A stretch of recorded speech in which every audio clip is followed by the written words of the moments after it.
Hey there, I hope you all are doing fine. Today we will learn about biological basis क्या होते हैं behaviour के। ठीक है, बायोलॉजिकल बेसिस मतलब कि ऐसे कौन से ह्यूमन बीइंग के इंटरनल फैक्टर्स होते हैं जो हमारे बॉडी को, जो हमारे बिहेवियर को, किसी भी पर्सन के बर्ताव को कंट्रोल कर रहे होते हैं। यहाँ पे न्यूरॉन्स का बहुत ही इम्पोर्टेंट रोल होता है। न्यूरॉन्स वर्ड जो है बार बार यूज़ भी होता रहेगा। ठीक है, तो न्यूरॉन्स जो होते हैं वो मैसेंजर होते हैं। मैसेंजर का काम क्या होता है? किसी भी इन्फो को एक प्लेस से दूसरे प्लेस तक लेकर जाना, कोई भी इंफॉर्मेशन क्यों ना हो। तो हमारी बॉडी का जो ये मैसेंजर होता है ना, वो यही कर रहा होता है। देखते हैं, तो ह्यूमन बॉडी में किसी भी ह्यूमन की बात कीजिए, 100 बिलियन नर्व सेल्स होते हैं। बहुत ही लार्ज अमाउंट होता है। ओवरऑल पूरी बॉडी में ये नर्व सेल्स, जिसको हम न्यूरॉन्स भी बोलते हैं, ये वर्ड्स को हम इंटरचेंजेबली यूज़ कर सकते हैं। ठीक है, तो 100 बिलियन नर्व सेल्स जो होते हैं अब कहीं किसी एक जगह नहीं होते हैं, they are present all over our body. Okay, फिर billions more neuron are found in other part of nervous system. या ये जो मैंने अभी ये चीज़ समझाई थी। ठीक है, बट किसी भी आप सिंगल न्यूरॉन को लीजिए, कोई एक न्यूरॉन, उसमें भी लाखों करोड़ों इन्फॉर्मेशन ऐसी होंगी जो कि आप रिस्पॉन्सिबल होंगी किसी भी ह्यूमन बीइंग के बिहेवियर या फिर उसकी मेंटल एक्टिविटी के लिए।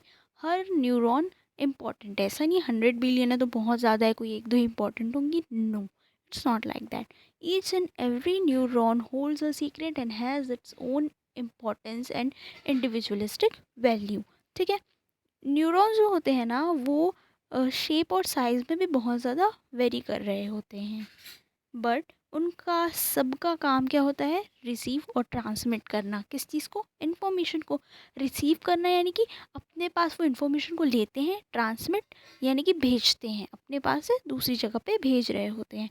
ठीक है, तो अभी मैं न्यूरॉन्स का एक आपको डायग्राम दिखाऊंगी and I will explain each and every part of neuron with the help of that diagram and उनका सिग्निफिकेंस क्या क्या होता है। जैसे कि देखो, ये न्यूरॉन है, ये है, ये होल स्ट्रक्चर को हम न्यूरॉन बोलते हैं। ठीक है, यहाँ पे various parts of neuron labelled हैं। तो individual cell that are smallest unit of nervous system, neuron से ही मिलकर पूरा नर्वस सिस्टम बनता है। ऐसे ऐसे ही छोटे छोटे न्यूरॉन बिलियन की संख्या में, 100 बिलियंस की संख्या में हमारी पूरी बॉडी में प्रेजेंट होते हैं। And they are the basis कि कैसे हमारा नर्वस सिस्टम फॉर्म होता है। डेंड्राइट्स शॉर्ट फाइबर्स होते हैं, ब्रांचेस जो कि सेल बॉडी से निकले हुए रहते हैं। इनका काम क्या होता है? ये रहे डेंड्राइट्स, है ना, ये सेल बॉडी है।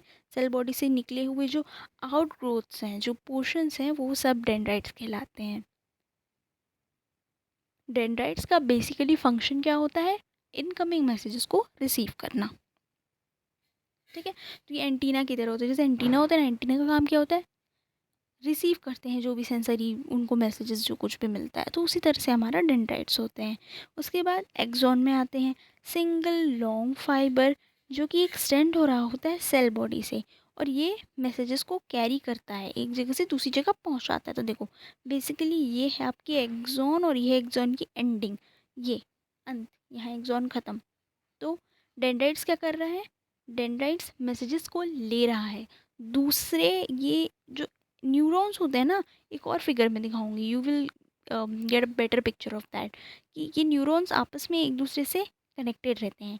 ये एक्सॉन एंडिंग के बाद दूसरे का डेंड्राइट शुरू हो जाएगा, फिर उसके बाद फिर एक्सॉन एंडिंग, फिर दूसरे का डेंड्राइट। तो इस तरह से they are interconnected to each other. ठीक है, एंड डेंड्राइट्स का काम क्या होता है? डेंड्राइट्स इंफॉर्मेशन लेता है अपने पास।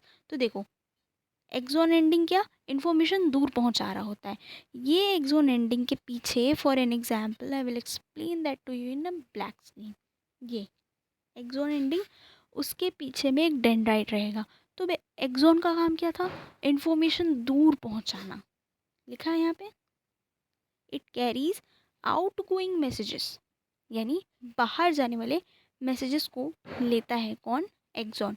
एक्सॉन मैसेजेस बाहर लेके जा रहा है, और किसको दे रहा है? डेंड्राइट को। डेंड्राइट का काम क्या था? मैसेजेस लेना। तो डेंड्राइट मैसेजेस लेगा, एक्सॉन मैसेजेस को बाहर पहुंचाएगा। ओके, इतनी सिंपल सी ये चीज़ थी। And have a look at this diagram. ये जो वाइट जैसी चीज़ दिख रही है, ये ग्रेइश होती है एक्चुअल में। तो ये है माइलिन शीट। माइलिन शीट जो है ना, वो कवर करके रखता है पूरे एक्सॉन को, ये अपने पोर्शन को। These are the dendrites. ये है से फैले हुए रहते हैं। Okay, now part of a neuron, एक सिंगल न्यूरॉन का पार्ट क्या क्या होता है हम अभी ऑलरेडी उस फिगर में बहुत अच्छे से देख चुके हैं कि क्या क्या पार्ट होते हैं, बट हर पार्ट का सिग्निफिकेंस एक बार वर्बली थ्योरेटिकली समझ लेते हैं। Soma, cell body, cell metabolism के काम आती है, सिंपल है, सोमा या सेल बॉडी जो भी है। अब डेंड्राइट्स, शॉर्ट शॉर्ट से फाइबर होते हैं, सेल बॉडी का आउटग्रोथ होता है, इनकमिंग मैसेजेस को रिसीव करने का काम उनका होता है, केमिकल मैसेजेस या फिर इलेक्ट्रिकल सिग्नल्स के थ्रू ही, है ना। यहाँ पे बीच बीच में एक डेंड्राइट और न्यूरॉन के बीच बीच में बहुत सी ऐसी छोटे छोटे पार्टिकल्स भी होते हैं, we will discuss about it later. अभी ज़्यादा कॉम्प्लिकेट हम इस टॉपिक को नहीं करते। शॉर्ट फाइबर्स होते हैं, सेल के आउटग्रोथ की तरह, वो सेल बॉडी से आउटग्रोथ की तरह निकले हुए रहते हैं। सिंपल फंक्शन है इनकमिंग मैसेजेस को लेना, केमिकल मैसेजेस को, ठीक है, एंड उसके साथ साथ इलेक्ट्रिकल सिग्नल्स को भी वो लेते हैं, और फिर इस सिग्नल को लेकर फाइनली सेल बॉडी में पहुंचाते हैं। Let's have a look at this figure again. गिरा, ये डेंड्राइट है, सिग्नल लिया, कहाँ पहुंचाया, सेल बॉडी में। Okay, now axons, axon single fibre होते हैं जो throughout the cell body extend कर रहे होते हैं, और उनका काम होता है आउट गोइंग मैसेजेस को सॉरी बाहर लेकर जाना, ठीक है। They are all responsible for carrying the outgoing messages. And axon terminal obviously terminate, ख़त्म करना, एक्सॉन का एंड होता है। माइलिन शीट जो भी मैंने इस फिगर में दिखाया था, this is the myelin sheet. It is a white fatty covering of longer axons. जो एक्सॉन्स होते हैं उनकी कवरिंग होती है माइलिन शीट, और ये मैसेजेस को और भी ज़्यादा फास्टली ट्रैवल करवाने में हेल्प करते हैं। अब सबसे बड़ा क्वेश्चन ये आता है कि क्या चीज़ न्यूरॉन को दूसरे सेल से डिफरेंट बनाता है। आखिर न्यूरॉन भी एक सेल है, नर्व सेल, बट उसमें ऐसे क्या इंपॉर्टेंट कैरेक्टरिस्टिक फीचर है। तो इस पैराग्राफ में वही सारी चीज़ें फिर से नटशेल में दी हुई है जिसे हम ऑलरेडी कवर कर चुके हैं।